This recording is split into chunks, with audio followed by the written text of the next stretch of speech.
Hello friends, welcome to universe classes. स्वागत है आपका यूनिवर्स क्लासेस में। देखिए, यूपी टेट का एग्ज़ाम जो है 23 जनवरी को होना सुनिश्चित किया गया है और इसके लिए हम शुरुआत कर रहे हैं हिंदी की मॉडल पेपर की, जिसमें 28 दिसंबर से लेकर के लगभग 20 दिसंबर तक 20 दिसंबर तक या फिर 19 दिसंबर तक हम 20 से 25 मॉडल पेपर देंगे, जो कि होगा 20 से 25 क्वेश्चन का एक सेट। और यकीन मानिए, जब आप एग्ज़ाम देने जाएंगे तो आपको सारे के सारे क्वेश्चन इसी मॉडल पेपर से मिलेंगे, जो कि काफ़ी इम्पोर्टेंट और इसको रिसर्च करने के बाद बनाया जा रहा है। उसके बाद 20 जनवरी को हम एक देंगे हिंदी के मैराथन, जो कि क्वेश्चन फॉर्मेट होगा और पूरे क्वेश्चन को, पूरे सिलेबस को एक बार रिवाइज करके हम आपको एक मैराथन देंगे लगभग 2 से 3 घंटे का, और आपको पूरा पूरा पूरा का पेपर आपको 30 में 30 नंबर आपको यहीं से मिल जाएंगे। यदि आपको लगता है कि ये सही है तो आप इस वीडियो को ज़रूर देखें, और इसमें क्वेश्चन के साथ साथ आपको क्वेश्चन की व्याख्या बताई जाएगी। जहाँ पे इंपॉर्टेंट होगा वहाँ पे कुछ ट्रिक्स बताए जाएंगे, जिससे कि आपकी हिंदी बेहतर हो सके। और हिंदी ऐसा सब्जेक्ट है जिसमें आप 30 में 30 यूपी टेट या फिर यूपी टेट में ला सकते हैं। और इसके बाद बात करते हैं सुपर टेट की, तो इसमें सुपर टेट में भी लगभग 20 क्वेश्चन आएंगे, जो कि लैंग्वेज से होंगे, हिंदी से, और इसके लिए भी काफ़ी बेनिफिट है। तो आप इसको बिल्कुल स्किप ना करें, मिस ना करें। यदि आपको इसकी चाहिए पीडीएफ, तो आपको डिस्क्रिप्शन में लिंक मिलेगा, वहाँ का टेलीग्राम ज्वाइन करें, वहाँ से आप पीडीएफ प्राप्त कर सकते हैं। कोई भी सुझाव हो क्वेश्चन को लेकर या फिर किसी और तरह का, तो आप कमेंट बॉक्स में कमेंट जरूर करें। आइए देखते हैं पहला क्वेश्चन क्या है। मनोरथ का संधि विच्छेद होगा मनः प्लस रथ, मन प्लस ओरथ, मनो प्लस रथ, या फिर मन प्लस रथ। इसमें होता है, क्या होता है, मनः प्लस रथ। ये कौन सी संधि है? ये है विसर्ग संधि। संधि इसमें विसर्ग है और इसका जो विच्छेद होता है मनः प्लस रथ, यानी कि मनोरथ। नेक्स्ट क्वेश्चन है, निम्नलिखित में से कौन सा शब्द सूर्य का पर्यायवाची नहीं है? पेपर देते समय नहीं है और हाँ में आप जरूर ध्यान देंगे, क्योंकि इस तरह से जो सिली मिस्टेक होता है 2 से 3 क्वेश्चन का हो जाता है, आप वहाँ से 2-3 क्वेश्चन बचा सकते हैं। दिनकर, ये तो बिल्कुल है। रवि भी है। अंशुमाली, यामिनी, बताना इसमें से कौन सा नहीं है। तो जो यामिनी है वही नहीं है, क्योंकि यामिनी जो है रात्रि का पर्यायवाची है। अब देख लेते हैं और क्या क्या है। अन्य पर्यायवाची जो रात के हैं, इसके पर्यायवाची जो हैं रात के, रात्रि के रात हैं, रैन है, रजनी है, छाया है और निशीथ है। ये सब रात्रि के पर्यायवाची हैं। इसको आप नोट करते सकते। एक बार मैं बोल दे रहा हूँ। रात्रि की पर्यायवाची रात, रैन, रजनी, छाया, निशा और निशीथ। निशीथ इंपॉर्टेंट है, निशीथ पूछ सकता है आने वाले टेट के एग्जाम के लिए, क्योंकि जो क्वेश्चन बन रहा है, अब क्वेश्चन व्याख्या से भी क्वेश्चन बन जा रहे हैं, तो व्याख्या जरूर सुनिए, इंपॉर्टेंट है। और यह सेशन जो है डेली 11 बजे आपको मिल जाएगा सुबह में। आप 11 बजे चेकआउट कर सकते हैं। दिए गए विकल्प में से तद्भव शब्द का चयन कीजिए। बैंक, अमीर, अग्नि या फिर मुंह। इसमें तद्भव बताना है, तद्भव कौन सा है। तो मुंह जो है इसमें तद्भव है। ये तीनों तत्सम है। और इसका जो तत्सम होता है वो होता है मुख। इस तरह से ऑप्शन नंबर डी करेक्ट है। बिल्ली छत से कूद पड़ी, वाक्य में कौन सा समास है? अब इसमें हम आपको एक ट्रिक बताएंगे, जिससे आप अपादान कारक को कभी भी जिंदगी में नहीं भूल पाएंगे। अधिकरण कारक, कर्म कारक, संप्रदान कारक या फिर अपादान कारक। तो जहाँ भी अलगाव का सेंस हो, किसी चीज़ से कोई चीज़ अलग हो रहा हो, तो वहाँ आप आँख बंद करके अपादान कारक लगाएंगे। और अपादान कारक जैसे छत से ईंट गिरी, कुछ टूट के बिखर रहा है, या फिर बंदर पेड़ से कूद रहा है, इसमें भी अपादान कारक होगा। लजाने के सेंस में, शर्माने के सेंस में, यानी कि शर्माना, शर्माने के सेंस में भी अपादान कारक होता है। Option number D is correct है, इसको ध्यान रखेंगे आप। नीचे लिखे वाक्य के लिए एक शब्द बताइए जो युद्ध में स्थिर रहता है। यशस्वी, बिल्कुल नहीं। सत्याग्रही, ये भी नहीं है। युधिष्ठिर, जी बिल्कुल यही है जो युद्ध में स्थिर रहता है, युधिष्ठिर। अब बात करते हैं यशस्वी किसे बोलते हैं? जिसने यश प्राप्त किया हो उसके लिए यशस्वी। अश्वारोही, जो अश्व की सवारी करता हो उसको अश्वारोही बोलते हैं। सत्याग्रही, जिसने सत्य के लिए आग्रह किया हो। तो इस तरह से इसका आंसर ऑप्शन नंबर सी है। हिंदी किस लिपि में लिखी जाती है? ब्राह्मी, देवनागरी, खरोष्टी या फिर गुरुमुखी, ये बताना है। तो हिंदी बेसिकली देवनागरी लिपि में लिखी जाती है, और जो गुरुमुखी है ये होती है, ये पंजाबी में लिखा जाता है, और ब्राह्मी व खरोष्टी ये प्राचीन लिपियाँ जो प्राचीन काल में हमारे देश में प्रचलित हुई थी। द्विगु समास का उदाहरण बताना है, कौन सा है? माता पिता, यथाशक्ति, नवग्रह या फिर पीताम्बर। तो अब बात करते हैं द्विगु समास होता क्या है? जिस समास का प्रथम पद संख्यावाची हो तथा एक समुदाय का बोध होता है वहाँ होता है द्विगु समास। तो जिसका प्रथम पद संख्यावाची हो और जिससे किसी समाज का बोध होता हो, समुदाय का सॉरी, वहाँ पे द्विगु समास होता है।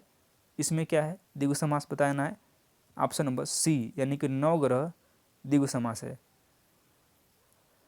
अब बात करते हैं यथाशक्ति, यानी कि शक्ति के अनुसार। इसमें क्या है? अव्ययी भाव समास, अव्ययी भाव समास है। पीताम्बर, पीत है अंबर जिसका, किसका? इसमें है कर्मधारय समास। पीताम्बर में कर्मधारय है। माता पिता, यानी कि माता व पिता, इसमें क्या है? इसमें है द्वंद्व समास। तो इस तरह से ये सभी इंपॉर्टेंट है, एग्जाम में पूछ सकता है।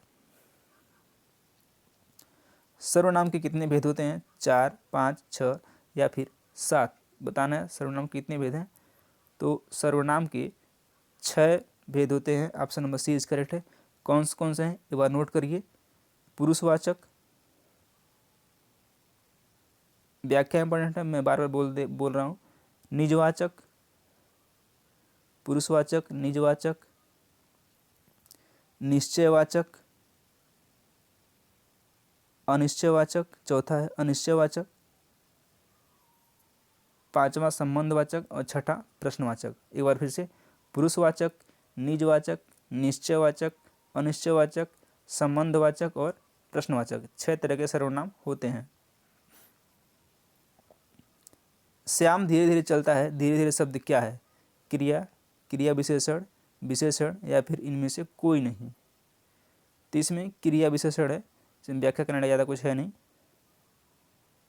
निम्नलिखित में पुल्लिंग शब्द कौन सा है? नदी, पानी, इलायची या फिर प्यास। इसमें पुल्लिंग बताना है, तो पानी जो है पुल्लिंग है, बाकी सारी की सारी क्या है? स्त्रीलिंग है। पवन का संधि विच्छेद है, प प्लस अवन, प धन वन या फिर पो प्लस वन अन या फिर पौ प्लस अन। तो पवन का संधि विच्छेद क्या हो जाएगा? ये हो जाएगा पो प्लस अन, यानी कि ऑप्शन नंबर सी, ये अयादि स्वर संधि है। कभी कभी संधि पूछ लेगा, अयादि स्वर संधि पवन में है। अयादि स्वर संधि कुछ और एग्जाम्पल है, ने प्लस अन इक्वल टू नयन, न प्लस अक इक्वल टू नायक, श्रव प्लस अन मिलकर हो जाएगा श्रवण। ये इसमें से किसी में से पूछ सकता है, ये एक बार पूछा गया पवन। अगला क्वेश्चन देखते हैं। ये पेडागॉजी से 2-3 क्वेश्चन लिया है मैंने, जो कि एग्जाम में पूछ सकता है। कहानी सुनने से बच्चे पर क्या प्रभाव पड़ता है ये बताना है। बच्चे प्रसन्न होते हैं, बच्चे कक्षा में एकाग्रचित होकर शांत बैठते हैं, बच्चे अनुशासित रहते हैं, बच्चों की कल्पना शक्ति व चिंतन शक्ति का विकास होता है। डी इज करेक्ट होगा, क्योंकि जब आप किसी बच्चे को जब आप स्कूल में पढ़ा रहे हैं तो जब कहानी कोई सुनाते हैं तो बच्चा सोचता है कि फिर ऐसे क्या होगा। तो जब बच्चे को कहानी सुनाएंगे आप, तो बच्चे की कल्पना की शक्ति व चिंतन शक्ति का विकास होता है। Option number D is correct है। बोलना कौशल में यह महत्वपूर्ण है, यानी कि बोलने में, बोलने से संबंधित क्या महत्वपूर्ण है? संदर्भ एवं स्थिति के अनुसार अपनी बात कह पाना, स्पष्ट एवं शुद्ध उच्चारण, अलंकारिक भाषा का प्रयोग, मधुर वाणी। सबसे जो इम्पोर्टेंट है बोलना कौशल के अंतर्गत यह है ऑप्शन नंबर ए, संदर्भ एवं स्थिति के अनुसार अपनी बात कह सकना। यदि आप अपनी अच्छे से बात किसी से कह लेते हैं तो वो बोलना कौशल के अंतर्गत आता है। Option number A is correct है। प्रेम सागर किसकी रचना है? सदासुख लाल, सदल मिश्र, लल्लू लाल या फिर राम प्रसाद निरंजनी? तो ये रचना है मुंशी सदासुख लाल की। Option number A is correct है। लास्ट क्वेश्चन इस मॉडल पेपर का, उत्पत्ति के आधार पर संज्ञा के कितने भेद होते हैं? 3, 4, 5 या फिर 6? उत्पत्ति के आधार पर संज्ञा के 5 भेद होते हैं। ऑप्शन नंबर सी करेक्ट है। कौन कौन से होते हैं?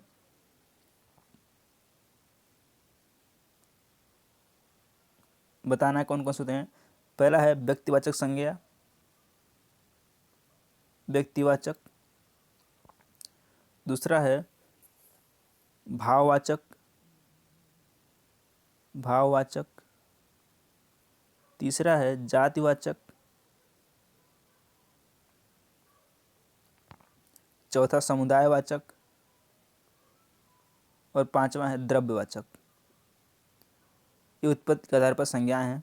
व्यक्तिवाचक, भाववाचक, जातिवाचक, समुदायवाचक और द्रव्यवाचक, ये उत्पत्ति के आधार पर संज्ञा के 5 भेद होते हैं।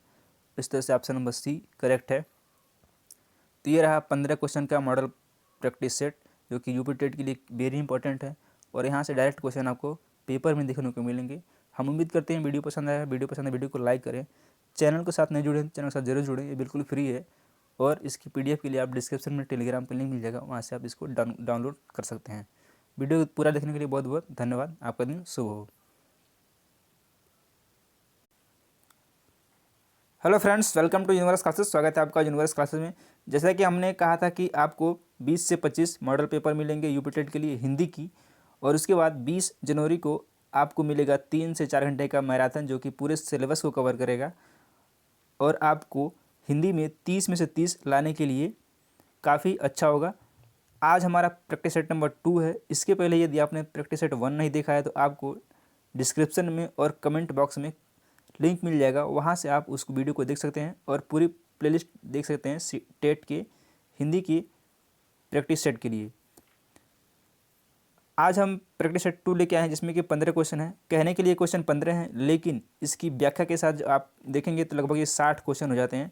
और क्वेश्चन की एक्सप्लेनेशन की गई है, जो कि आपके लिए काफ़ी बेनिफिशियल है। तो आप जो है पेन और कॉपी लेके बैठें, जिससे कि आपको अधिक से अधिक लाभ हो सके। एक क्वेश्चन के 4 ऑप्शन है, चारों की व्याख्या की गई है। चलिए शुरुआत करते हैं पहले क्वेश्चन की। इंद्रियों को जीतने वाले के लिए एक शब्द है दूरदर्शी, दत्तचित्र, कुशाग्र बुद्धि या फिर जितेंद्री? तो इस क्वेश्चन का तो आंसर है जितेंद्री, यानी कि इंद्रियों को जीतने वाले के लिए को जितेंद्री कहते हैं। दूरदर्शी, दूर की सोच रखने वाला, यानी कि दूर तक सोचने वाले को दूरदर्शी बोलते हैं। दत्तचित्र, यानी कि किसी काम को चित्त लगाकर या मन लगाकर करने वाले को दत्त चित्र कहते हैं। कुशाग्र बुद्धि, बहुत तेज बुद्धि वाले व्यक्ति को कुशाग्र बुद्धि कहते हैं। तो इस तरह से ये पूरी इसकी व्याख्या हो गई। नेक्स्ट क्वेश्चन है, आहा आप आ गए वाक्य में आहा शब्द क्या है? क्या संज्ञा है, सर्वनाम है, अव्यय है या फिर विशेषण है? तो इसका आंसर तो है अव्यय। अब देखते हैं संज्ञा क्या होता है। ऐसे शब्द, उस विकारी शब्द को संज्ञा कहते हैं जिससे किसी विशेष वस्तु या व्यक्ति का बोध होता है, उसे हम संज्ञा कहते हैं। अब आते हैं सर्वनाम। संज्ञा की जगह यूज करने वाले शब्दों को हम सर्वनाम कहते हैं। अब बात करते हैं अव्यय। ऐसे शब्द जिसके रूप में लिंग, वचन, पुरुष, कारक इत्यादि के कारण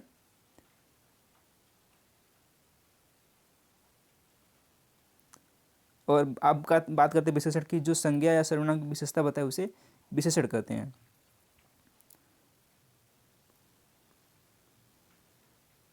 निम्नलिखित में से कौन सा शब्द बादल का पर्यायवाची है?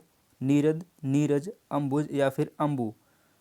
तो बादल का पर्यायवाची क्या है बताना है आपको। तो बादल का पर्यायवाची है नीरद। अब बात करते हैं ये सब किसके पर्यायवाची हैं? तो ये सब हैं कमल के पर्यायवाची। अब बादल के कुछ पर्यायवाची शब्द और देख लेते हैं। बादल के पर्यायवाची शब्द मेघ हैं, धर हैं, अभ्र है, जिमूत है, वारिधर है, पयोधी, ये सब हैं बादल के पर्यायवाची। अब बात करते हैं कमल की। ये तीनों कमल के पर्यायवाची हैं। कमल के और सारे पर्यायवाची की बात करते हैं तो उत्थल हैं, कुबलय है, इंदिवर, पद्य, नलीन, सरसी रूह। सरसी रूह एक नया शब्द है, सरसी रूह। और फिर जो है पुंडरीक, ये सब किसके, कमल के पर्यायवाची हैं।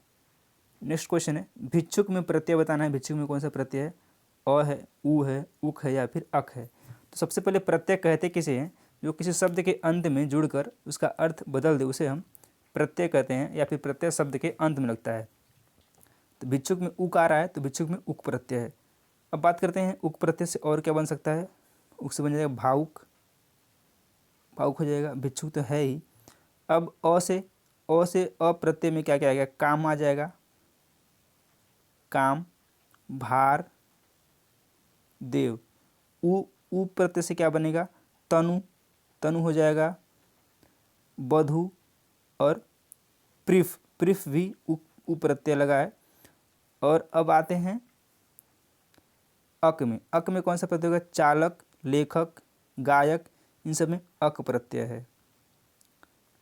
निम्न शब्दों में वर्तनी की दृष्टि से शुद्ध शब्द की पहचान करें। अंताक्षरी, अंत्याक्षरी, अंत अक्षरी या फिर अंताक्षरी। तो इसमें अंत्याक्षरी शुद्ध है, बाकी सारे शब्द अशुद्ध हैं। नेक्स्ट क्वेश्चन, क्वेश्चन नंबर 6, विद्यार्थी उदाहरण है, यानी कि विद्यार्थी में कौन सी संधि है बताना है। वृद्ध स्वर संधि, गुण स्वर संधि, व्यंजन संधि या फिर दीर्घ स्वर संधि। तो विद्यार्थी में दीर्घ स्वर संधि है। कुछ और एग्जाम्पल देख लेते हैं। रविंद्र, जैसे रविंद्र, रवि प्लस इंद्र, ये भी हैं, ये बराबर हो जाएगा रविंद्र। और है मही प्लस इंद्र, महेंद्र, ये भी दीर्घ स्वर संधि के उदाहरण हैं। दिग्भ्रम उदाहरण है विसर्ग संधि का, अयाद स्वर संधि का, व्यंजन संधि का या फिर यण स्वर संधि का। तो दिग्भ्रम उदाहरण है व्यंजन संधि का, option number C is correct है। कुछ और देख रहे थे एग्जाम्पल जो कि एग्जाम में पूछे गए हैं। इसका तो होता है दिक प्लस भ्रम, दिक प्लस भ्रम, ये पूछ सकता है आपसे संधि विच्छेद। दिग्गज से क्या होता है, दिक प्लस गज, दिक प्लस गज, ये होता है दिग्गज। अच प्लस आदि आजादी, तत् प्लस इच्छा तदिच्छा।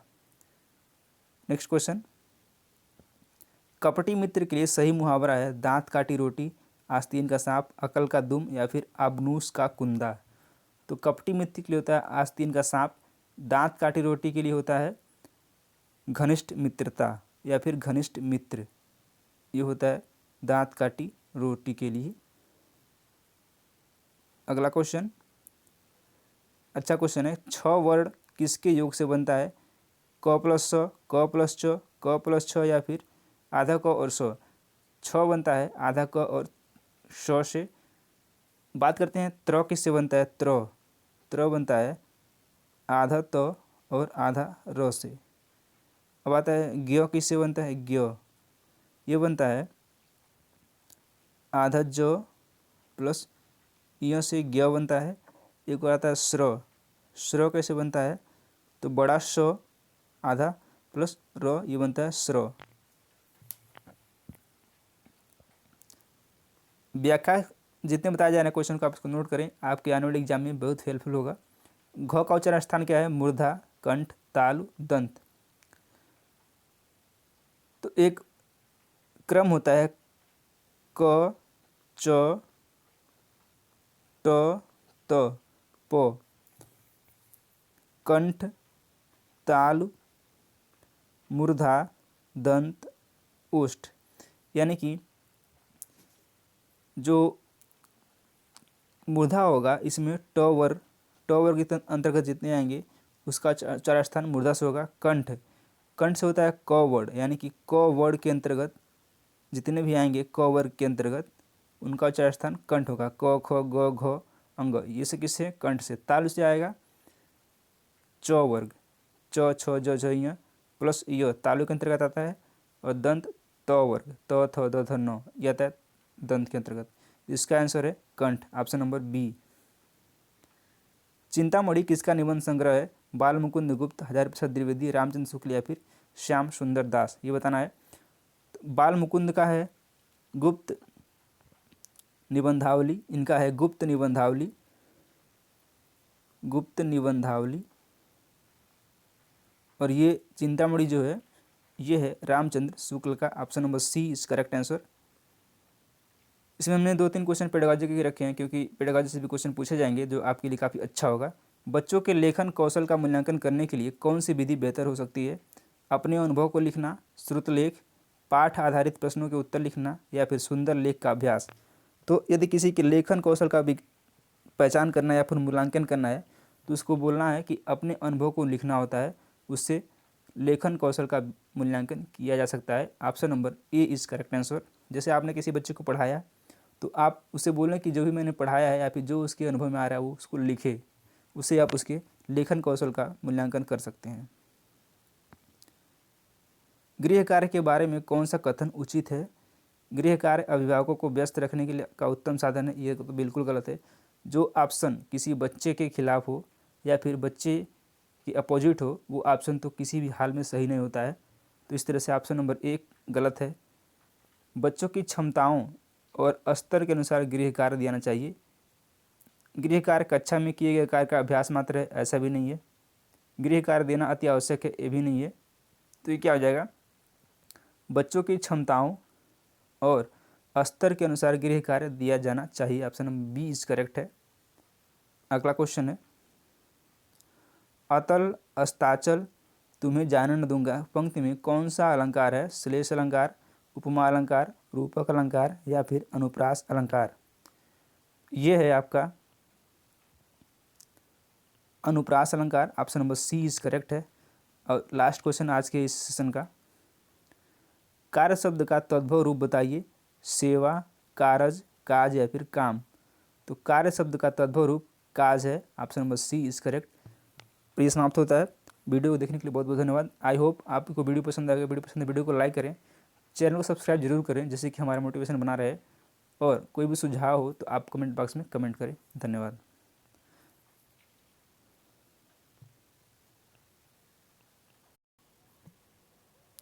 Hello friends, welcome to universe classes. स्वागत है आपका यूनिवर्स क्लासेस में। सबसे पहले आप सभी को नव वर्ष की हार्दिक शुभकामनाएं। उम्मीद करते हैं 2022 में आपके सारे सपने पूरे हों और आप जो चाहते हैं वो आप पूरा कर पाएँ। दोस्तों, 2022 आ चुका है और 2021 पीछे छूट चुका है और आप एक नए वर्ष में प्रवेश कर चुके हैं। और इसी सकारात्मक एनर्जी के साथ आप अपने टारगेट पे फोकस करें। और यदि आपने टारगेट नहीं सेट किया तो आप एक 2022 में टारगेट सेट करें, जिस पे आप कंटिन्यू मेहनत कर सकें। यदि आप अपने गोल पे या फिर फोकस पे 6 महीने कंटिन्यू काम करते हैं तो आप एक औरों से अलग नज़र आएंगे और आपको अपने आप में एक कॉन्फिडेंस आएगा, जिससे आपको खुद मोटिवेशन मिलेगा और अपने काम के प्रति समर्पण की भावना आएगी, जिससे आपका सपना पूरा हो सकेगा। कोई भी सपना हो, एक जॉब लेने का सपना हो या फिर किसी और काम में सपना आपका है, तो आप जो है उसको ज़रूर पूरा करें और एक गोल सेट करें। हम लोग बात करते हैं यूपी टेट की परीक्षा की, जो कि 23 जनवरी को होने वाली है और इसके जस्ट बाद यूपी सुपर टेट आने की पूरी संभावना है।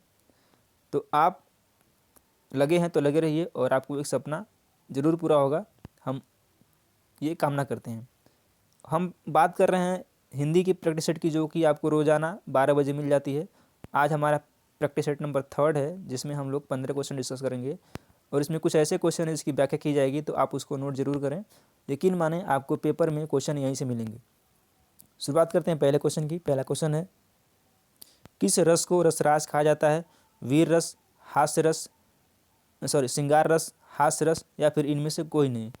तो जो रसराज है वो कहा जाता है श्रृंगार रस को। अब बात करते हैं रस। श्रृंगार रस को कार्य व्यापार की व्यापकता के कारण, यानी कि श्रृंगार जो रस है उसके कार्य और व्यापार की व्यापकता के कारण रसराज कहा जाता है। और भरत मुनि ने 8 प्रकार के रसों का उल्लेख किया है। भरत मुनि के अनुसार रस जो हैं 8 हैं, लेकिन अभिनव गुप्त ने रसों की संख्या 9 बताया है। अभिनव गुप्त उन्होंने रसों की संख्या 9 बताया है और यही अधिकतर एग्जाम में पूछा भी जाता है। और इस यहीं से ही क्वेश्चन आते हैं अभिनव गुप्त का जो टाइप है। बात करते हैं इसमें कौन कौन से रस हैं, तो आप नोट करेंगे। श्रृंगार रस है, हास्य रस है, करुण रस है, वीर रस है, रौद्र रस है, भयानक रस, विभत्स रस, अद्भुत रस और शांत रस। कभी कभी एग्जाम में इसका अस्थायी भाव भी पूछ लेता है, तो आप उसको जरूर याद करें, जो कि आपके लिए काफ़ी बेनिफिशियल होगा। बढ़ते हैं अगले क्वेश्चन पे। इसमें टोटल 15 क्वेश्चन है। आप कितने सही कर पा रहे हैं कमेंट बॉक्स में कमेंट करेंगे ज़रूर कि आपने 15 में से कितना क्वेश्चन सही किया है। संकर शब्द किसे कहते हैं? ग्रामीण भाषा का शब्द, संस्कृत भाषा का शब्द, ग्रामीण व संस्कृत भाषा के कुछ विशेष शब्द, या फिर दो भाषा के शब्दों से मिला शब्द। तो संकर शब्द होता है दो भाषा के शब्दों से मिलकर बना शब्द ही संकर शब्द होता है। ऑप्शन नंबर डी, जिसे हाइब्रिड बोल सकते हैं। नाक का बाल होना मुहावरे का अर्थ है अधिक समीप होना, कष्ट देना, अधिक प्रिय होना, या फिर पालतू होना। कुछ लोग अधिक कष्ट देना लगाएंगे, लेकिन ये बिल्कुल नहीं है। ये आपका है ऑप्शन नंबर सी, अधिक प्रिय होना। जब भी ये क्वेश्चन आए तो आप इस पे लगाएंगे अधिक प्रिय होना। जो एक स्थान पर टिक कर नहीं रहता है, वाक्य के लिए एक शब्द कौन सा है? अस्थिर, अडिग, यायावर, या फिर गतिशील। इसमें कई सारे डाउट क्लियर होंगे। तो अधिकतर लोगों का आंसर होगा ए, अस्थिर, लेकिन ये बिल्कुल गलत है। इसका जो सही आंसर है ऑप्शन नंबर सी है, यायावर। अब बात करते हैं अस्थिर, जो एक स्थान पर स्थिर नहीं रहता। जो एक स्थान पर स्थिर नहीं रहता उसके लिए होता है अस्थिर।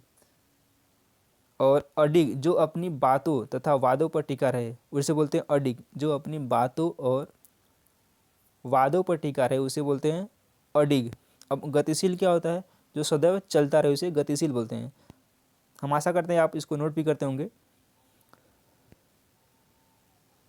एक काफ़ी अच्छा क्वेश्चन है। बुंदेले हरबोलों के मुँह हमने सुनी कहानी थी, खूब लड़ी मर्दानी वह तो झांसी वाली रानी थी। प्रस्तुत पंक्तियों के रचयिता कौन है बताना है। माखनलाल चतुर्वेदी, सुभद्रा कुमारी चौहान, सोहनलाल द्विवेदी, या फिर रामनरेश त्रिपाठी। तो इस पंक्ति के जो रचयिता हैं वो है सुभद्रा कुमारी चौहान। अब इसी से मिलता जुलता एक और शब्द, एक और जो है लाइन है, बात करते हैं उस पर, आप उसको नोट कर सकते हैं। पराधीन रहकर अपना सुख शोक न कह सकता है। पराधीन रहकर अपना सुख शोक न कह सकता है, वह अपना जगत में केवल पशु ही रह सकता है। ये किसकी लाइन है? ये है रामनरेश त्रिपाठी जी की। क्या है?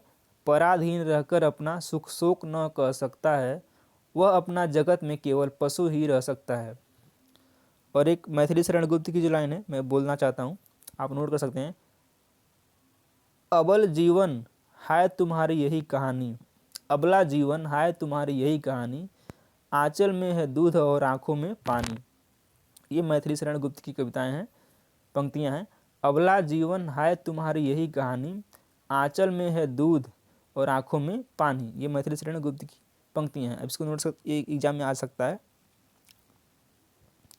दाता शब्द का स्त्रीलिंग क्या है? दाती, दात्री, दात्र, या फिर धात्री। तो दाता शब्द का स्त्रीलिंग है वो है दात्री। Option number B is correct answer. कवि का स्त्रीलिंग क्या है? कवित्री। ये क्वेश्चन कई बार पूछा गया है। अभी हाल ही में यूपी आरओ का जो एग्जाम हुआ है उसमें भी ये क्वेश्चन पूछा गया था। कवित्री, कवि का स्त्रीलिंग कवित्री, कवित्री, कवयित्री, या फिर कवियित्री। क्या होगा इसमें? होगा कवयित्री। Option number C is correct answer. अगले क्वेश्चन पे बढ़ते हैं। शैव किसे कहते हैं? जो शक्ति की उपासना करता है, जो शिव की उपासना करता है, जो विष्णु की उपासना करता है, या फिर जो किसी की उपासना नहीं करता है। तो जो विष्णु की उपासना करता है उसे बोलते हैं वैष्णव, वैष्णव बोलते हैं।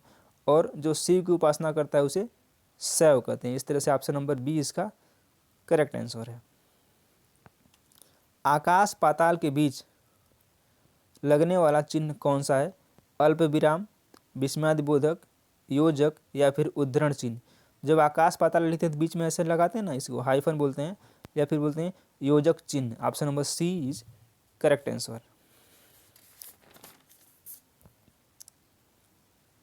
Next question. एक से अधिक भाषाओं का प्रयोग कक्षाएं जटिलताओं को बढ़ाता है, शिक्षकों के लिए गहन समस्या है, संज्ञानात्मक विकास में सहायक है, या फिर किसी भी एक भाषा में निपुणता में बाधक है। बताना है कौन सा सही होगा। तो इसमें होगा संज्ञानात्मक विकास में सहायक है। ऑप्शन नंबर सी करेक्ट है।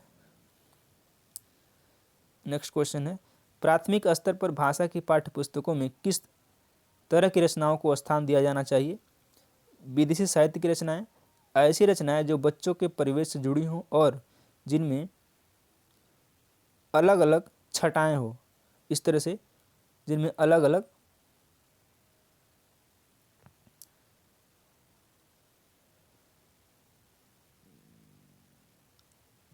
छटाएं हो। सही है, ठीक है। सी है जो प्रत्यक्ष रूप से मूल्यों पर आधारित हो, या फिर डी केवल कहानियाँ तथा अथवा कविताएं हो। तो इसका आंसर होगा ऑप्शन नंबर बी, ऐसी रचनाएं जो बच्चों के परिवेश से जुड़ी हों और जिनमें भाषा की अलग अलग छटाएं हो। Option number B is correct answer. प्रश्न पूछना, प्रतिक्रिया व्यक्त करना, परिचर्चा में भाग लेना, वर्णन करना, ये क्या है? बताता है केवल साहित्यिक गतिविधियां हैं, भाषा आकलन के तरीके मात्र हैं, भाषा सीखने सिखाने तथा आकलन के तरीके हैं, या फिर केवल शिक्षण पद्धति है। तो क्या है ये है भाषा सीखने सिखाने तथा आकलन के तरीके हैं। Option number C is correct answer. जिज्ञासा शब्द से बनने वाला विशेषण है जिज्ञासी, जिज्ञासा वाला, जिज्ञासु या फिर जिज्ञासाशील। तो जिज्ञासा से जिज्ञासु बनता है। Option number C correct answer है। तम शब्द का पर्याय क्या है बताना है। यामिनी, रात, निशा या फिर अंधकार। तो तम शब्द का पर्याय या फिर पर्यायवाची अंधकार होता है, बाकी यामिनी और निशा रात की पर्यायवाची हैं। इस तरह से option number D is correct answer. Last question है इस प्रैक्टिस सेट का। नासिरा पढ़ते समय अनेक बार अटकती है, उसे पढ़ने में कठिनाई होती है, उसकी समस्या मुख्यतः किस से संबंधित है। पठन अरुचि, बुद्धिलब्धि, इसका तो कोई काम ही नहीं है, डिसलेक्सिया या फिर डिसग्राफिया। इन दोनों में से एक है, बताना क्या होगा। ये होगा डिसलेक्सिया। डिसग्राफिया क्या है? लेखन संबंधी विकार है, ये लेखन संबंधी है, लेखन संबंधित। एक होता है डिसकैलकुलिया जो कि गणना संबंधित है, यानी कि गणित से संबंधित है। कैलकुलेशन आता है ना गणित में, और डिसकैलकुलिया इसमें भी कैलकुलिया आ रहा है, इसे आप ध्यान रखेंगे कि डिसकैलकुलिया गणित से संबंधित है, डिसलेक्सिया पठन विकार है। तो हमारे कंप्लीट होते हैं 15 क्वेश्चन जो कि इंपॉर्टेंट है और आपके आने वाले एग्जाम में यहाँ से क्वेश्चन पूछा जा सकता है। एक बार फिर से आप सभी को 9 वर्ष की हार्दिक शुभकामनाएं, आपके सभी सपने पूरे हों 2022 में। और वीडियो को यहीं तक रखते हैं, कल फिर मिलेंगे सेम टाइम। तो वीडियो को पसंद है वीडियो को लाइक करें, चैनल को सब्सक्राइब नहीं किया सब्सक्राइब कर लें। धन्यवाद। Hello friends, welcome to universe classes. स्वागत है आपका यूनिवर्स क्लासेस में। हम लोग प्रैक्टिस कर रहे हैं यूपी टेट और यूपी सुपर टेट के लिए हिंदी की प्रैक्टिस सेट, जिसमें हमारा प्रैक्टिस सेट नंबर 4 है। आज बात करेंगे हम उससे पहले कुछ मोटिवेशनल कोट की, जो कि आपको ऊर्जावान बनाएगा और आपको आपकी मंजिल तक पहुंचाने के लिए हेल्प करेगा। इंतजार करने वालों को सिर्फ उतना ही मिलता है जितना कोशिश करने वाले छोड़ देते हैं। इस कोट का मतलब यही है कि जो लोग कंटिन्यू मेहनत कर रहे हैं और आप इंतजार कर रहे हैं कि भर्ती आए तब हम तैयारी करेंगे, तो निश्चित तौर पर आप उनसे पीछे हो जाएंगे जो लोग तैयारी स्टार्ट कर चुके हैं। तो मेरी बात मानिए, आप भी पढ़ाई स्टार्ट करिए और अपने आप को सिक्योर करिए और अपनी आने वाली भर्ती के लिए एक सीट पक्की करिए। अब बात करते हैं आज की वीडियो की। ये हमारा सेट प्रैक्टिस नंबर 4 है। इसमें 15 क्वेश्चन है, लेकिन कहने के लिए 15 हैं, व्याख्या सहित ये लगभग 30 क्वेश्चन हो जाते हैं। उससे पहले एक छोटा सा रिक्वेस्ट है आपसे, आप चैनल को सब्सक्राइब नहीं किया सब्सक्राइब कर लीजिए, बेल आइकन प्रेस कर लीजिए और अपनी फीडबैक कमेंट के रूप में कमेंट बॉक्स में करिए। चलिए शुरुआत करते हैं। आधुनिक हिंदी साहित्य की पहली आत्मकथा के लेखक कौन माने जाते हैं? बाबू श्याम सुंदर दास, देवेंद्र सत्यार्थी, हरिवंश राय बच्चन या फिर जयशंकर प्रसाद। इसका तो आंसर है ऑप्शन नंबर 1 करेक्ट आंसर है। बात करते हैं आधुनिक हिंदी साहित्य की पहली जो आत्मकथा के लेखक थे हैं बाबू श्याम सुंदर दास, और इनकी आत्मकथा है मेरी आत्मकहानी, जो कि 1941 में प्रकाशित हुई थी, जो कि पहली आत्मकथा माना जाता है हिंदी साहित्य का। अब बात करते हैं हरिवंश राय बच्चन की। इन्होंने अपनी आत्मकथा 4 भाग में 4 पार्ट में किया है। पहला है क्या भूलूं क्या याद करूं, जो कि 1969 में। नीड़ का निर्माण फिर 1970 में। बसेरे से दूर 1978 और 10 द्वार से सोपान तक 1985। ये इनकी आत्मकथा है, 4 भाग में है। एक बार और मैं बोल देता हूँ, क्या भूलूं क्या याद करूं 1969, नीड़ का निर्माण फिर 1970, बसेरे से दूर 1978 और एक है 10 द्वार से सोपान तक 1985। तो हम उम्मीद करते हैं आप ये समझ पाए होंगे। अगला क्वेश्चन है, कार्य के आरंभ में ही विघ्न पड़ना यानी कि रुकावट आना किस मुहावरे का अर्थ है? सिर मारना, सिर पर सेहरा बंधा होना, सिर मुड़ाते ही ओले पड़ना या फिर सिर पर शैतान सवार होना। तो इसका आंसर है सिर पर सिर मुड़ाते ही ओले पड़ना। Option number C is correct answer है। किस कवि को कवियों का कवि कहा जाता है?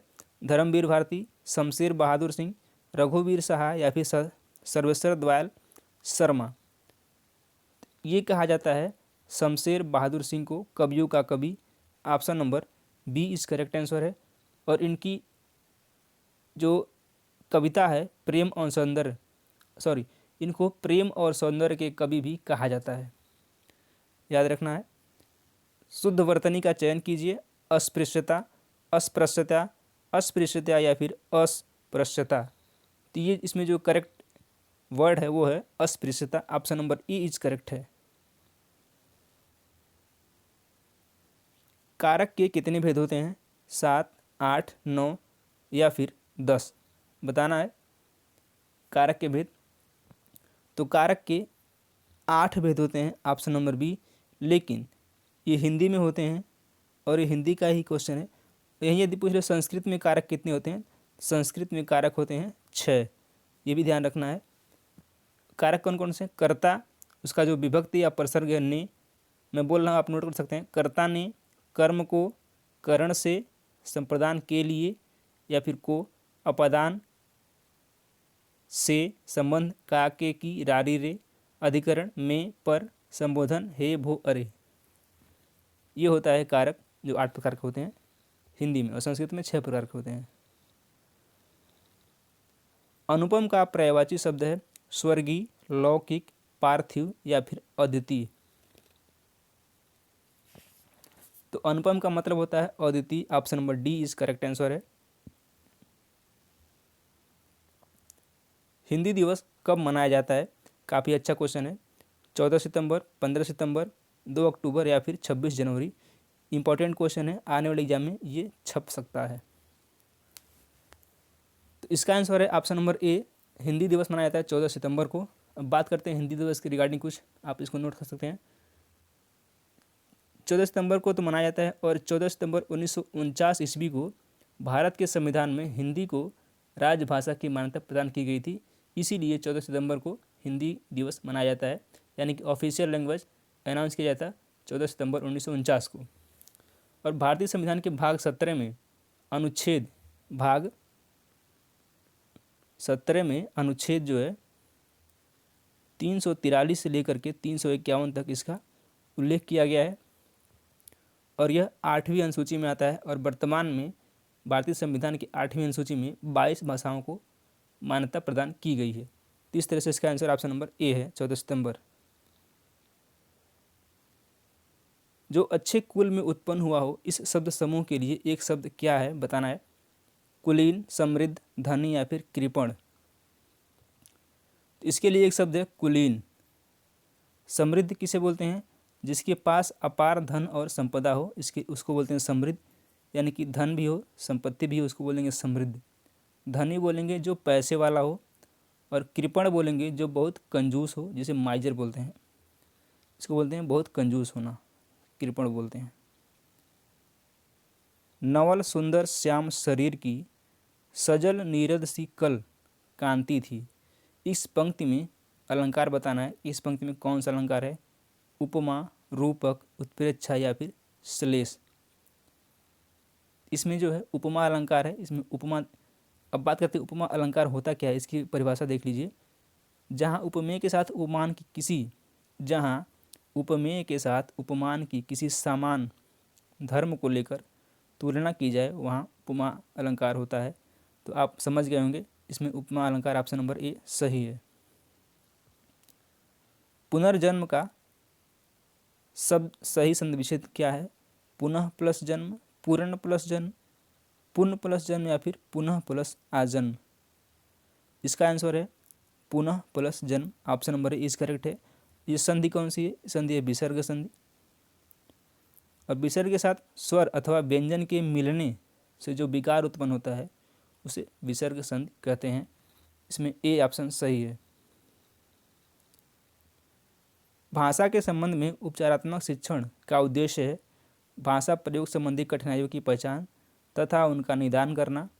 बच्चों को व्यस्त रखना, ये तो बिल्कुल नहीं है क्योंकि अपोजिट जा रहा है। बच्चों को श्रेणीवार विभक्त करना या फिर बच्चों के त्रुटियों की केवल सूची बनाना। तो आप जब भी पढ़ाएंगे तो आपका उद्देश्य क्या होना चाहिए? भाषा प्रयोग संबंधी कठिनाइयों की पहचान करना तथा उनका निदान करना। ऑप्शन नंबर ए इस क्वेश्चन का आंसर है। प्रमुख भाषाई कौशल के अंतर्गत इनमें से कौन सा एक नहीं आता है? सुनना, बोलना, हंसना या फिर लिखना। तो ये तीनों तो आते हैं। हंसना जो है एक भाषाई कौशल नहीं है। अब बात करेंगे भाषाई कौशल होता क्या क्या है। यहाँ पे देख पा रहे हैं भाषा कौशल के 4 चरण होते हैं या फिर 4 होते हैं। लिखना, सुनना, बोलना, पढ़ना, ये भाषा कौशल के 4 ऑब्जेक्ट या फिर चरण बोल सकते हैं। ये लिखना आता है लेखन कौशल के अंतर्गत, सुनना श्रवण कौशल, बोलना मौखिक कौशल और पठन आता है या पढ़ना आता है पठन कौशल के अंतर्गत। तो ये 4 कौशल हो गए हैं भाषा कौशल के अंतर्गत। प्रतिदिन में कौन सा समास है? कर्मधारय, तत्पुरुष, अव्ययी भाव समास या फिर द्वंद्व समास। प्रतिदिन, इसमें है अव्ययी भाव समास। ऐसा समास जहाँ प्रायः दोनों में से एक पद अव्यय तथा दूसरा पद संज्ञा हो, वह अव्ययी समास होता है या फिर वहाँ अव्ययी भाव समास होता है।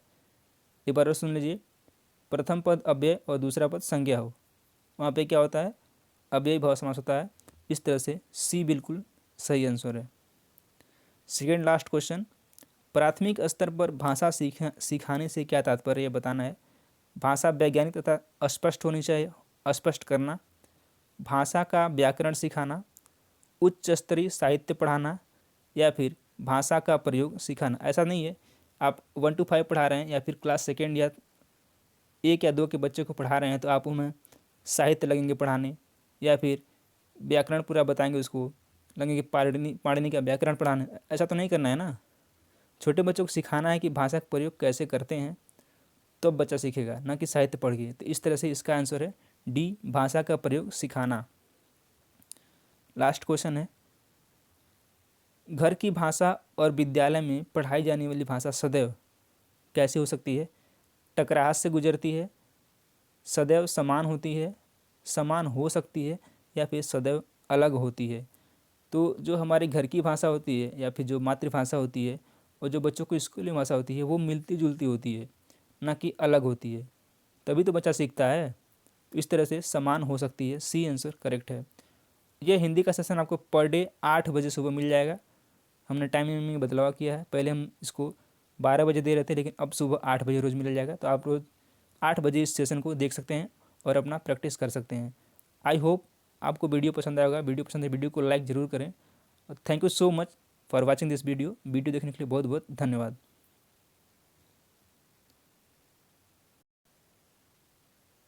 Hello friends, welcome to universe classes. स्वागत है आपका यूनिवर्स क्लासेस में। कुछ लोग ऐसे होते हैं जो तैयारी भी करते हैं और उनको डर भी लगा रहता है। तो या तो आप तैयारी छोड़ दें या तो आपने अंदर से डर हटा दें। उसी पे मैं एक बात कहना चाहूँगा, जब आँखों में अरमान लिए मंजिल को अपना मान लिया, है मुश्किल क्या आसान क्या, जब ठान लिया तो ठान लिया। जिस चीज़ को करने का आपने मन बना लिया, उस राह पर चल पड़े हैं तो आपके मन में डर नहीं होना चाहिए। ये कोट यही सिखाता है कि जब आप किसी चीज़ को ठान लेते हैं करने की तो आपके मन में कहीं भी असफल होने का डर नहीं होना चाहिए और लगातार उस पर मेहनत करते रहना चाहिए जिससे कि आप सफल हो सकें। हम लोग यूपी टेट के लिए प्रैक्टिस कर रहे हैं, हिंदी की प्रैक्टिस सेट जो कि काफ़ी अच्छी प्रैक्टिस सेट है। इसमें हम लोग आज डिस्कस करेंगे 5वां practice set. Very important question है जो कि आपको इसी तरह के क्वेश्चन एग्जाम में मिलेंगे। तो आप स्किप ना करें, वीडियो को पूरा देखें और आपको मज़ा आने वाला है। क्वेश्चन 15 है लेकिन इसको व्याख्या से सुनेंगे आप लगभग 25 से 30 क्वेश्चन हो जाते हैं। चलिए शुरुआत करते हैं। इसके पहले कि आपने नहीं देखा वीडियो तो आपको डिस्क्रिप्शन में लिंक मिल जाएगा, वहाँ से आप उस सारी वीडियो को देख सकते हैं। आइए शुरुआत करते हैं क्वेश्चन की। कक्षा 1 और 2 के बच्चों के लिए आप किस तरह की कहानी का चयन करेंगे जो बहुत छोटी हो, जिसमें बहुत सारे पात्र हों, जिसमें 2 ही पात्र हों, या फिर जिसके शब्दों, वाक्य और घटनाओं के वर्णन की शैली चित्रात्मक हो।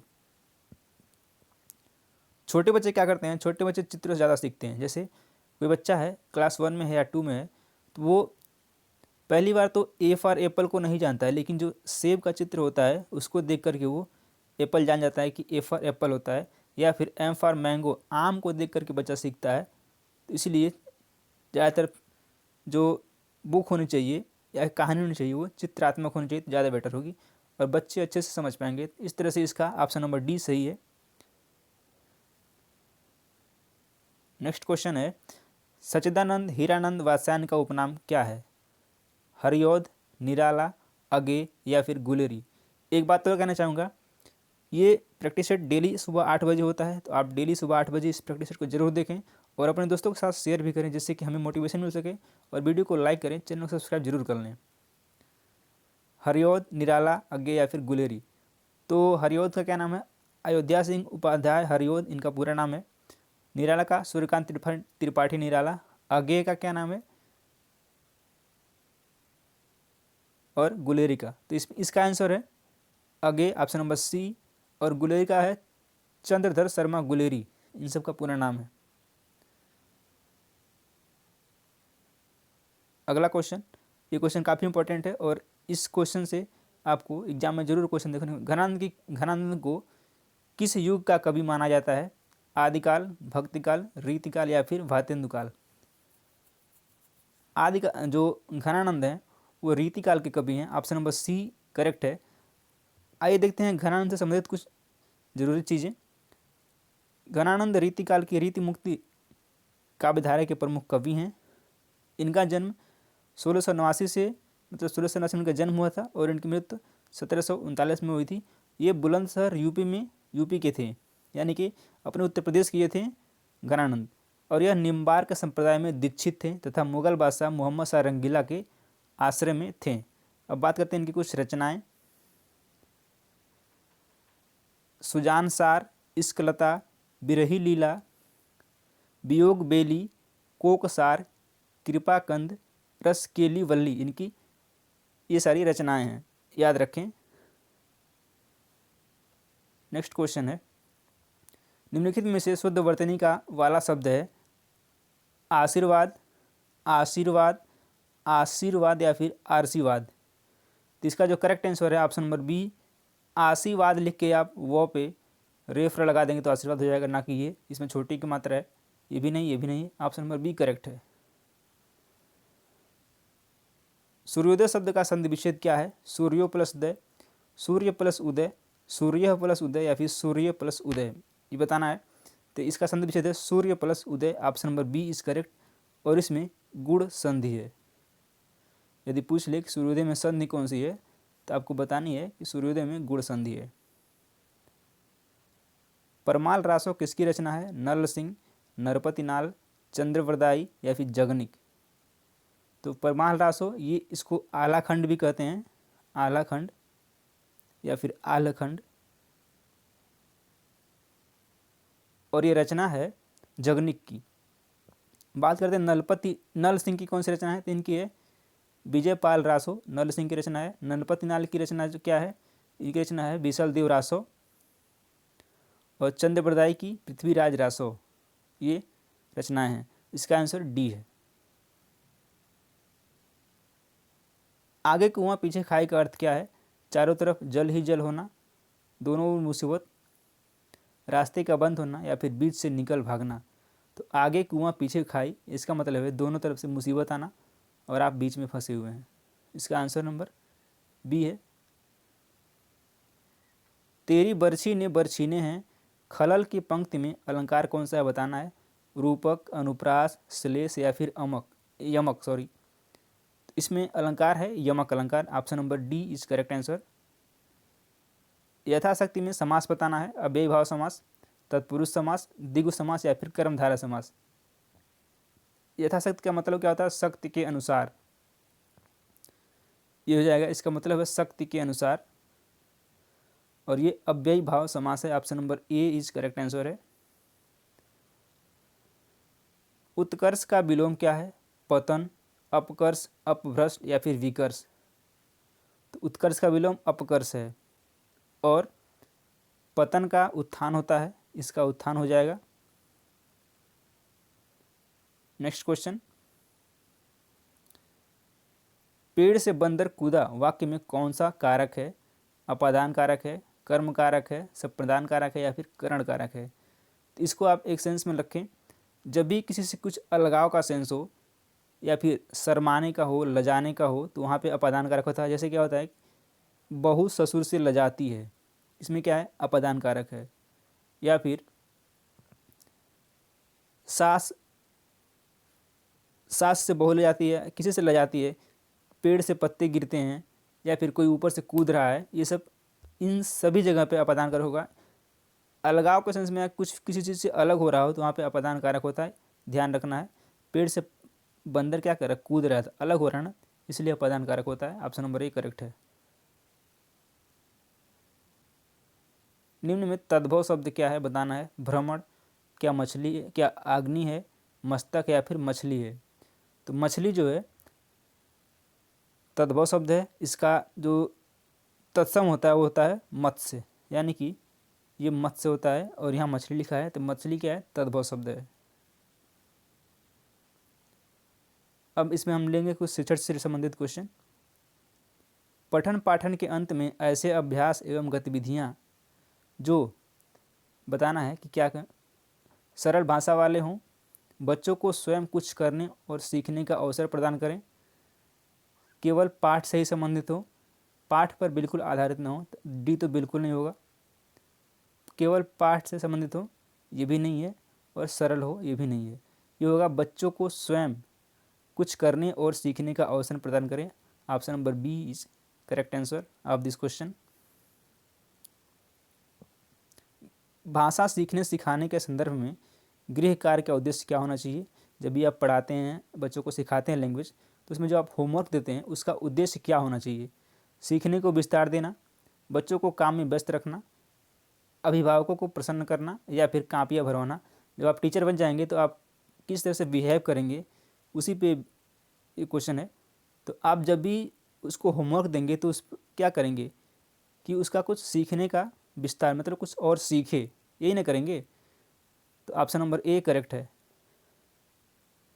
लास्ट क्वेश्चन है, डिस्ग्राफिया किससे संबंधित है? पठन विकार है, क्या गणित संबंधी विकार है, लेखन संबंधी विकार है, या फिर बोलने में कठिनाई? तो इसमें 4 क्वेश्चन बनेंगे। पठन विकार को बोलते हैं डिस्ग्राफिया, सॉरी डिसलेक्सिया। पढ़ने में जो कठिनाई हो रही है उसे डिसलेक्सिया बोलते हैं, यानी कि यहाँ पर हो जाएगा डिसलेक्सिया, पठन विकार। गणित संबंधी विकार को बोलते हैं डिसकैलकुलिया। गणित में क्या होता है? कैलकुलेशन होता है, तो इसलिए गणित से डिसकैलकुलिया याद रखेंगे, ये होता है गणित संबंधी। लेखन संबंधी क्या होता है? जब लेखने में कठिनाई होती है, सॉरी लिखने में जो कठिनाई होती है उसे बोलते हैं डिसग्राफिया, यानी कि डिसबैलेंस होता है, लिखने से लिखना नहीं चाहता, या फिर लिखेगा तो टेढ़ा मेढ़ा लिखेगा, क बनाना ऐसे तो क बनाएगा ऐसे। क्या है ये डिसग्राफिया के लक्षण है। और एक होता है बोलने में कठिनाई, यानी कि जो हकलाते हैं ज़्यादातर वो होता है अफेजिया, यानी कि बोलने में कठिनाई अफेजिया होता है। तो इस तरह से इसका आंसर है ऑप्शन नंबर सी। बाकी हमने चारों को एक्सप्लेन कर दिया है। आई होप सो वीडियो पसंद आया होगा। वीडियो पसंद है वीडियो को लाइक ज़रूर करें, चैनल को सब्सक्राइब किए बिना मत जाना, क्योंकि ऐसे ही वीडियो आपको मिलते रहेंगे। और हम जैसे ही 20 क्वेश्चन 20 प्रैक्टिस सेट कर लेंगे, उसके बाद हम अरेंज कर रहे हैं, हो सकता है 15 फिर या फिर 18 को मैराथन देंगे हिंदी की, पूरा कंप्लीट चैप्टर, जिसमें से आपको पूरा का पूरा क्वेश्चन वहाँ से मिल जाए। वीडियो देखने के लिए पूरा बहुत बहुत धन्यवाद। आपका दिन शुभ हो। धन्यवाद।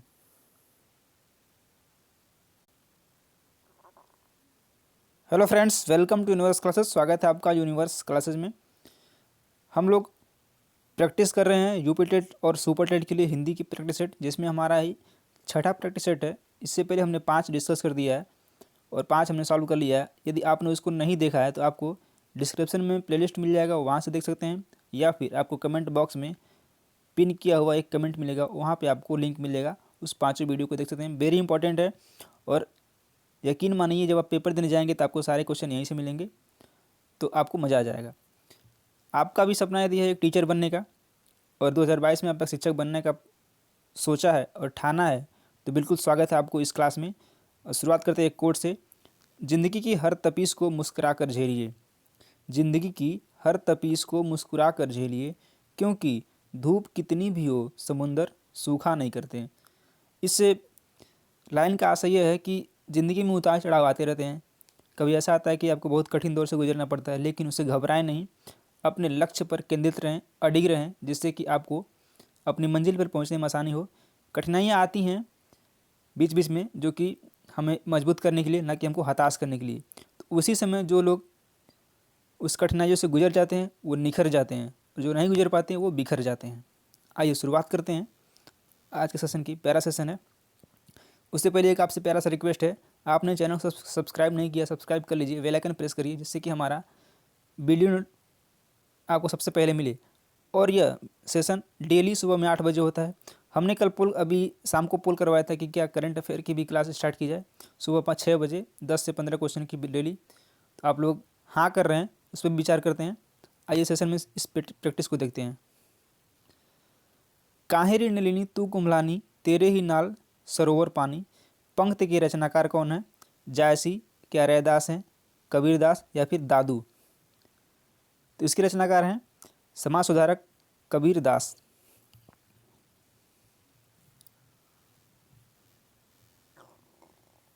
भाषा शिक्षण की पद्धति नहीं है किंडरगार्टन पद्धति, मॉन्टेसरी पद्धति, डैकाली पद्धति या फिर अभिक्रमित अनुदेशन। तो बताना है क्या इन चारों में से कौन सी जो है भाषा शिक्षण की पद्धति नहीं है। तो ये तीनों तो हैं, लेकिन ये चौथा नहीं है। ये क्या एक अधिगम से संबंधित है। Option number D is correct है। बालक की प्रारंभिक शिक्षा उसकी मातृभाषा में दी जाए, यह किसका मानना है? मॉन्टेसरी का, गांधी का, फ्रोबेल का या फिर किलपैट्रिक का? तो यह मानना है महात्मा गांधी का। Option number B is correct answer. क्योंकि जब भी आप बच्चे को उसकी मातृभाषा में शिक्षा देते हैं या फिर उसे रिलेट करके उसको पढ़ाते हैं, तो वो जल्दी सीखता है, क्योंकि कुछ चीज़ें वो घर से सीख लेता है और वो अपनी भाषा जानता है, यानी कि जो माता पिता द्वारा सिखाई भाषा है वो जानता है। तो अच्छा ये होगा कि आप उसको जब मातृभाषा में शिक्षा देंगे तो वो जल्दी सीख पाएगा और चीज़ों को समझ पाएगा। निरामिष किसे कहते हैं? मांस रहित भोजन, मोक्ष का इच्छुक, रात्रि में विचरण करने वाला या फिर मृत्यु का इच्छुक? बताना है। तो मांस रहित भोजन को बोलते हैं हम लोग निरामिष। मोक्ष का इच्छुक को बोलते हैं, क्या बोलते हैं?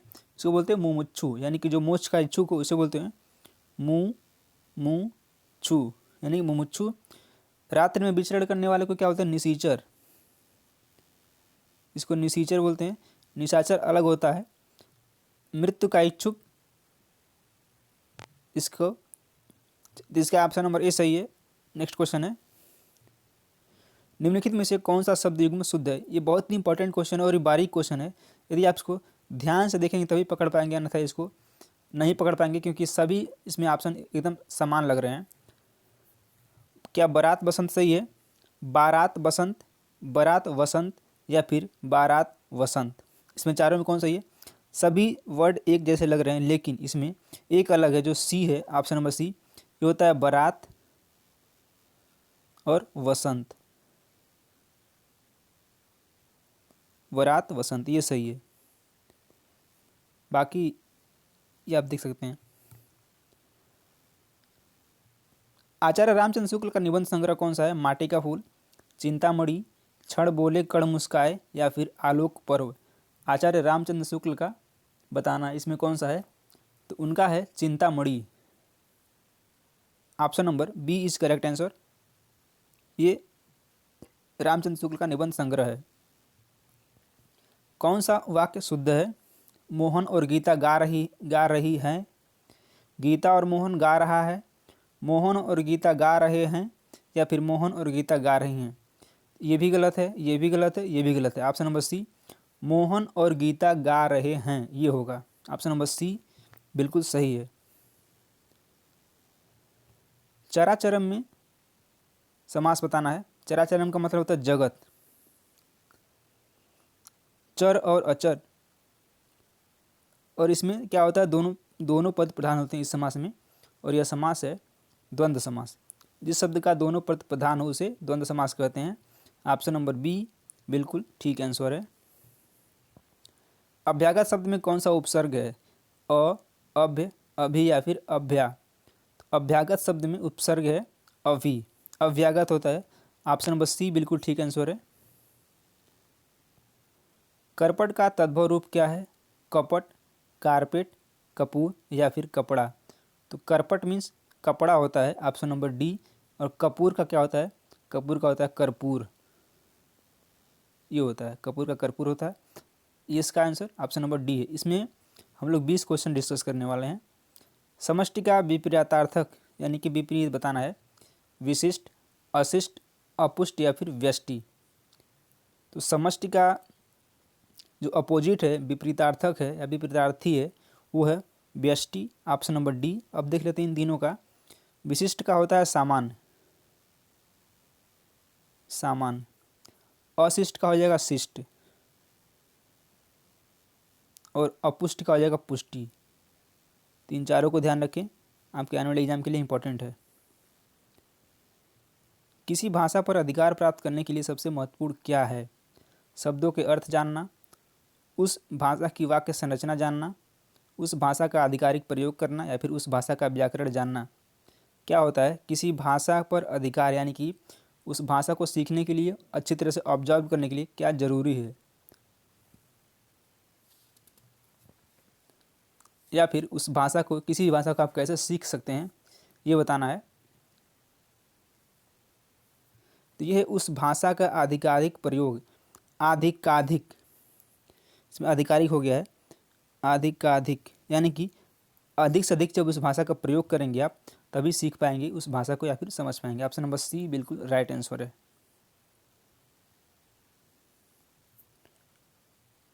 अगला क्वेश्चन देखते हैं। भाषा की कक्षा में यह जरूरी है, यानी कि भाषा की कक्षा में क्या जरूरी है? भाषा शिक्षक भाषा का पूर्ण ज्ञाता हो, यानी कि जो शिक्षक है वो भाषा पूरी तरह जानता हो। भाषा शिक्षक बच्चों की उच्चारणगत शुद्धता पर विशेष ध्यान दे, या फिर भाषा शिक्षक को वर्तनी को बहुत कठोरता से ले। स्वयं भाषा शिक्षक की भाषा प्रभावी हो। इसमें क्या सही होगा बताना है। तो यदि आप भाषा के शिक्षक हैं तो आपकी भाषा क्या हो, स्वयं में आपकी भाषा प्रभावी होनी चाहिए। Option number C is correct answer. वीरों का कैसा हो बसंत कविता किसने लिखी है? इस क्वेश्चन में आप कन्फ्यूज हो सकते हैं, क्योंकि दो क्वेश्चन एक तरह से, दो ऑप्शन एक जैसे ही है। वीरों का कैसा हो बसंत कविता किसने लिखी है? सुमित्रा कुमारी चौहान, सुभद्रा कुमारी चौहान, या फिर माखनलाल चतुर्वेदी, या फिर option number D Ramdhari Singh Dinkar. तो वीरों का कैसा हो बसंत, इस कविता को लिखा है सुभद्रा कुमारी चौहान ने। Option number B is correct answer, ना कि ए होगा। निम्न में से किस शब्द की वर्तनी सही है बताना है। इनमें किस चारों में कौन सा शब्द है जिसकी वर्तनी शुद्ध है? अनुग्रहित, अनुग्रहित, अनुग्रहित या फिर अनग्रहित। तो ये तो बिल्कुल नहीं है। इन तीनों में बताना कौन सा है। सबसे जो शुद्ध उच्चारण इसमें शब्द शुद्ध वर्तनी है वो है अनुग्रहित, अनुग्रहित होता है, ना कि ये भी नहीं है, ये भी नहीं है, तीनों में से कोई नहीं। Option number A is correct answer है। प्रतिदिन में कौन सा समास है? अव्ययभाव समास, तत्पुरुष समास, कर्मधारय समास या फिर द्वंद्व समास। प्रतिदिन में समास बताना कौन सा है, आप अपना आंसर टिक करें। इसमें है अव्ययी भाव समास, ऑप्शन नंबर ए। इसकी डेफिनेशन है ऐसा समास जहां प्रायः दोनों में से प्रथम पद अव्यय और दूसरा पद संज्ञा हो, वह अव्ययी भाव समास होता है। तो इस तरह से ऑप्शन नंबर ए सही है। इसका एक और ट्रिक है जिसमें उपसर्ग लगा होता है। उपसर्ग वाले शब्द से प्रति हो गया, प्रति लगा रहेगा, अनु लगा रहेगा, अभी लगा रहेगा। तो इस तरह से जो भी लगा रहे वो वहाँ पे अव्ययी भाव समास होता है। ऑप्शन नंबर ए इज बिल्कुल राइट आंसर है। प्रमुख भाषाई कौशल के अंतर्गत इनमें से कौन सा है? भाषाई कौशल में इन सब में से कौन सा सही है बताना है। सुनना, बोलना, लिखना या फिर उपरोक्त सभी। सुनना, बोलना, लिखना और एक होता है पढ़ना। 4 होते हैं। इस तरह से ऑप्शन नंबर डी उपरोक्त सभी बिल्कुल सही है। निम्नलिखित में से कौन सा शब्द की वर्तनी की दृष्टि से सही है? कौन सा शब्द वर्तनी की दृष्टि से सही है? एक की बार लग गया है। अस्पृश्यता, कवयित्री, अनुग्रहित या फिर उपरोक्त सभी। तो अस्पृश्यता भी सही है, कवयित्री भी सही है, अनुग्रहित भी सही है, यानी कि ऑप्शन नंबर डी उपरोक्त सभी। इनमें से कौन सा एक पठन विकार है? बताना है कौन सा इसमें पठन विकार है। अफेजिया, डिस्ग्राफिया, डिसलेक्सिया या फिर कोई नहीं। तो अफेजिया क्या होता है? अफेजिया बोलने में कठिनाई, बोलने में कठिनाई। डिस्ग्राफिया क्या होता है? ये होता है लिखने में कठिनाई, ये लिखने में कठिनाई, बच्चे को लिखने में कठिनाई होती है। डिसलेक्सिया क्या होता है? ये होता है पढ़ने में कठिनाई, पढ़ नहीं पाता है बच्चा, जैसे ए लिखा है तो वो उसको उल्टा दिखेगा या फिर टेढ़े मेढ़े दिखेगा, इसमें होता है डिसलेक्सिया। एक और होता है डिसकैलकुलिया, जो होता है गणित संबंधी कठिनाई, यानी कि जोड़ने घटाने में और उसको कुछ एडिशन सब्ट्रैक्शन करने में आसान कठिनाई होती है, उसे बोलते हैं डिसकैलकुलिया। तो इसमें ऑप्शन नंबर सी सही है। नेक्स्ट क्वेश्चन है और लास्ट क्वेश्चन। सुजान सागर किसकी रचना है? बहुत इंपॉर्टेंट है। घनानंद, हरिऔध यानी कि अयोध्या सिंह उपाध्याय हरिऔध, सूर्यकांत त्रिपाठी निराला या फिर अगे। तो सुजान सागर जो रचना है वो है घनानंद की। ऑप्शन नंबर ए बिल्कुल सही आंसर है। तो इसमें हमने सॉल्व किए हैं 20 क्वेश्चन, जो कि वेरी इंपॉर्टेंट है आपके एग्जाम के पॉइंट ऑफ व्यू से। और हम उम्मीद करते हैं कि आपको ये वीडियो पसंद आएगा। वीडियो पसंद है वीडियो को लाइक जरूर करें, शेयर करें, जिससे हमारा मोटिवेशन बना रहे, और कमेंट करके कमेंट बॉक्स में बताएं कि कैसा लगा ये वीडियो। धन्यवाद।